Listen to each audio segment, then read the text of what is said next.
Hello, I am your presenter, the Lonely Critic, otherwise known as Lonecrit, and today I have Biogundam back for another video, and today we're going to be trying something a little bit different, somewhat of a double review slash discussion about the anime Chaos Head.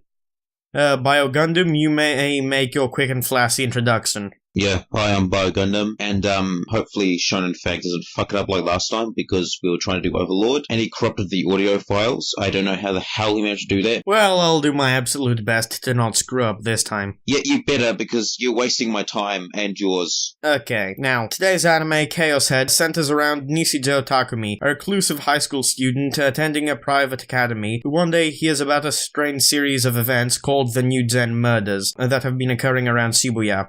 Although uninterested in the subject at first due to the fact that it doesn't involve him, Takumi begins to experience strange mishaps around him, from a horrific picture that he received while on his PC to a mysterious pink-haired girl standing at a murder scene. From there, Takumi struggles to cope with the events unfolding around him. He soon is unaware of what is real and what is not. As his fate opens up before him, the perpetrator behind the New Gen events attempts to find him, leading him into a world where reality and delusion collide. Now, Chaos Head, I find it to be rather an interesting anime, considering it's based on a visual novel by Nitro Plus, which also produced a very well-known anime called Steins Gate. And while, in my opinion, generally speaking, Chaos Head is inferior to Steins Gate, I'm gonna say that right off the bat, it has some very interesting qualities to it, such as, for starters, its vibrant art style that very often helps convey the confusion that's a big part of the story because of color contrast between characters' bright hair compared to rather dark shadows. Yeah, just to add on what Lonecrit just said, because I think overall, I think it's a good idea and a good concept. You know, people constantly pulling like mind tricks or each other. Like the entire show is like people pulling Sharingans or each other. It's like, oh, this could be illusion. Oh no, this is not an illusion. This is actually real. Oh no, it isn't real. This is an illusion as well. I mean, yeah, except here the illusions are actually real. Yeah, and they can actually hurt you. Like that fucking main character in his fucking anime waifu. God, that's fucking creepy. But generally, the show is very interesting as the main characters are what are called in the show gigalomaniacs, who have the ability to turn their illusions into reality. So it creates this rather interesting story where various characters' delusions can interact with each other and form physical objects. So in that sense, the series has a very disorienting feel to it, because you never quite know what's happening.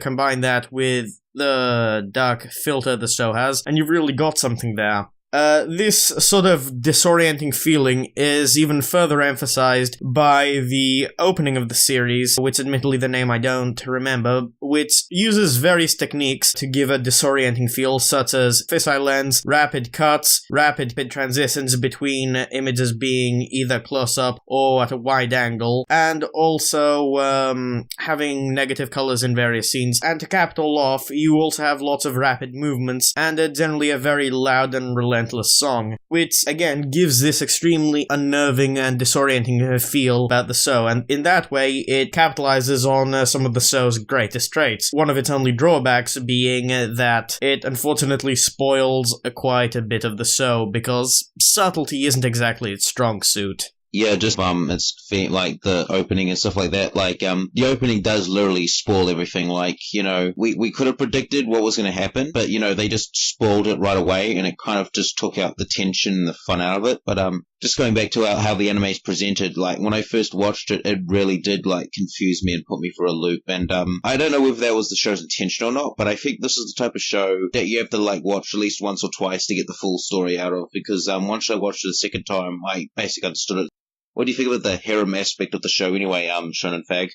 Yeah, regarding the harem aspect of the show, I wouldn't exactly say that the show is that much of a harem. It originally appears as one, and you can imagine how it could be a harem based on its visual novel roots, but the thing is that in the anime they only stick with one major root, having only one girl like the main character, which is something I really have to commend the show for, as it commits to its story instead of having so many girls fall over the main character. So instead of it sort of being one guy who has 5 or 6 girls, instead that's that's just the cast, and they all have their own individual plot lines and roles in the series without sort of interacting with each other that much, or even forming that strong relationships. So mostly the characters that we do see connect to each other almost completely through the main character, Takumi. So regarding the harem aspect, I personally think it's pretty much non-existent. Just going back onto the harem aspect, like, if you're a person who likes harem, this is going to really disappoint you. But at the same time, because, when I was first going into this, I kind of expected more of a harem, but, I didn't get that until, the 12th episode when he was having that delusion, where, his entire life is a rom-com. I think I can respect it for doing that, sticking to one girl and just having those other characters be, characters in their own right instead of just waifu bait. Even though I think we should have played the visual novel before doing this video, because I think it would have been a lot better, but you know what, fuck it. Don't worry, I'm gonna buy it eventually. Yeah, in 5 years. Just to continue on what we were saying previously, regarding the characters of the show, while it is nice that the show tries to stick to its story instead of sort of forming, in my opinion, what could be considered rather unnecessary relationships between characters, I do regret to say that unfortunately the show's visual novel roots do show quite often, because a lot of the time the characters seem to be more caricatures rather than multidimensional characters, so a lot of them feel very, very superficial, especially the character that is most often referred to as Kozupi, which I swear to God, she's just such a caricature. Generally, I find that almost all the characters in the show just exist to look pretty rather than be that strong as characters. The only exception to this being Sena Aoi, otherwise known as the Bluehead chick, and of course Rimi, who, I'm not gonna go that deep into spoiler territory, but it is interesting how we see her character based on the rather strong role she plays in things. But even so, a lot of the characters are just played very hammy, which granted is a big part of the charm of the show, especially with Takumi's voice actor, who just does the most whiny voice for him possible, which granted, nice for his character, kind of hammy, but unfortunately goes over the top. So I regret to say that while the cast is quite colorful, I can't really say that any of them besides Takumi himself are particularly good characters. Yeah, I'm going to, raise the question of, do you think the characters would have been more fleshed out and more developed if we had more episodes, or they did something similar like the Clanad route, where they had all the girls' roots, but they just took out the romantic element out of it and focused on the one girl? Do you think that if Chaos Head did something more like that, do you think it would have been better? But they did do that. It did only focus on one girl and take out most of the other routes. Just to clarify, is what you mean, would the show have been better if it were longer? Yes. Well, again, yes and no.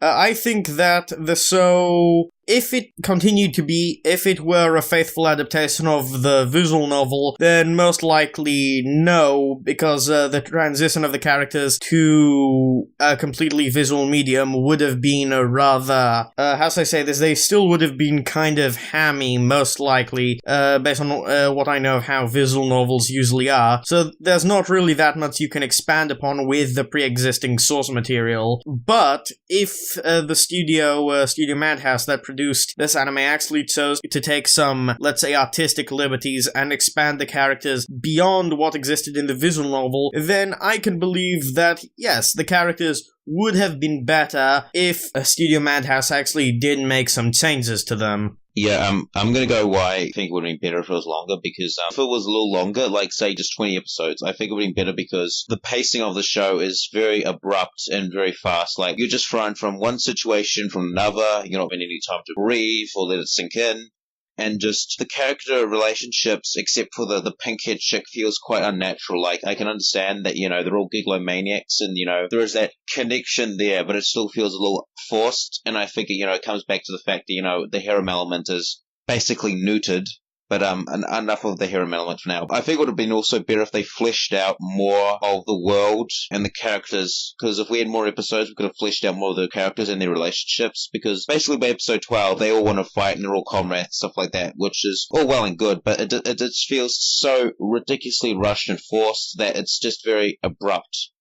Generally speaking, one thing that I do appreciate about this show is that it's all one arc, where you just complete it in one go relative to other anime of its length, where it has sort of a couple of small arcs that some of them feel to put it bluntly, very silly, or at least not that important to the so even stretched out. But with Chaos Head, what you have is one full story, all one arc, so you can really take in a lot more of the settings and characters without having to remember that many details. Lonecrit, before we move into characters, should we talk about the new gen crimes? Because I have a really pet peeve with them. I really have a big problem with them, and I'm going to go into spoiler territory.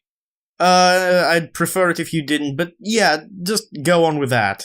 Okay, before we move into characters, there's one problem I really have to talk about, and that's the new gen crimes. And I'm going to put a spoiler warning, because I won't be able to talk about without spoilers. So if you guys are watching this and you haven't seen Chaos here, just cover your ears for like 2-3 minutes max. For the new gen crimes, I think they're very interesting. I just don't like the way how they're portrayed and how the overall mystery element pays off. So basically, there are these mysterious crimes going on, and people kind of don't take it very seriously. I mean, the cops do, but people are like, it's becoming like an internet meme. Like, you know, they're selling t-shirts like that one dude who got murdered in a bathroom, and then on the wall, it's scribbled, "Those eyes, who are they?" And it becomes like a pop culture thing. Like, there's t-shirts out there that says, like, whose eyes? Whose eyes are they? Or they play games. Yeah, but be fair, I could totally see this happening in real life. Oh, yeah, me too. It just feels a little... I have really mixed feelings on it, and also who the killer was and the reasons behind it was just kind of out there, and I'm basically going to spoil it who it is right now, so cover your ears. Basically, the murderer was an online friend of the main character who happened to be the nurse he met when he was going to the doctor to check if he had, like, sleepwalking or multiple personality or whatever. And basically, she did that to awaken his powers. Isn't that the most out of the fucking blue thing you've ever heard in your life? The greatest part of the answer is more or less the government. Well, okay, not the government, a secret organization. It was the fucking nurse. It was his online friend Grimm. Yeah, but he did work for a secret organization. Yeah, they were trying to awaken his powers. Why exactly? So, yeah. Can we also just talk about the ending quickly? Sure, go ahead. Yeah, the other problem with the ending, and it just kind of ends very ambiguous, and we don't know really what happens afterwards. All we know is that Subia is destroyed, and obviously it's being rebuilt because there's a sequel out there, but there's a sequel, Chaos Child, which I'll be watching when it finishes, because I want to review it. But I think the villain was kind of played really hammy, but I think the other problem is that basically the entire battle is Deus Ex Machina after another, because, you know, of the power system and shit like that. That final fight, in my opinion, was quite visually engaging, and at the very least it did always keep me at the edge of my seat. I was very absorbed into the experience of what was going on. Yeah, and I think that's a very plus side about Chaos Set in general, is that you kind of get invested and interested in what's going on. Just the problem is that the payoff isn't very rewarding. But just back to the ending, they're like playing Houdinis with each other. It's like, oh no, I can just do this. No, I countered that. Well, I froze you. Now, oh, I countered this because I'm now made of fire now. Oh, you know, I'm just gonna blow hot air. It's just it basically he beats the main villain by making a snake out of antimatter and making himself not exist. You gotta admit, that is hilarious. Yes, it is. Like, come on, why don't we get more stuff like this? And then the ending is like the city's trashed, and the pink girl kisses him, and his harem is like surrounding him and whatnot. So I think that goes up for the story part, and you know, spoilers. Should we move on to the characters? I believe we already talked about the characters. Why don't we talk about the story instead? For example, while Chaos Head is very story-focused, the problem is that it doesn't really develop story. It just generally doesn't flesh it out as much as it should. And even if you fall back on it to a character perspective, as I mentioned earlier, a lot of the characters still feel very, very shallow, at least very hammy. So it doesn't really work with either aspect.